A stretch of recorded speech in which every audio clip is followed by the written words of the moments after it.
Hello বন্ধুরা, সবাইকে আমার সালাম, আসসালামু আলাইকুম। আমার গার্মেন্টস কোয়ালিটি সেন্টার চ্যানেলে সবাইকে আমার স্বাগতম।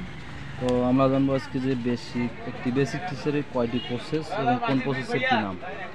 তো সর্বপ্রথম এখানে আছে লেভেল।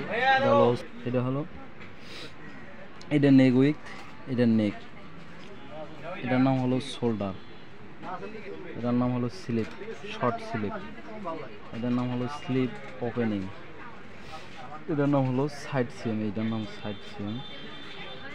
আর আমাদের এটার নাম হলো বটম হ্যাম, যেটাকে আমরা বটম হ্যাম বলি, এটার নাম সাইড সিএম, এটার নাম। আর এখানে আরেকটা প্রসেস হলো, এটার নাম হলো চেস্ট, এটার নাম হলো ওয়েস্ট, এটা বটম আমাকে বললাম, এটার নাম হলো ফ্রন্ট পার্ট, আর পিছনটা হলো ব্যাক পার্ট। আর আমাদের চ্যানেল নিত্য নতুন ভিডিও পেতে আমাদের চ্যানেলটিকে সাবস্ক্রাইব করুন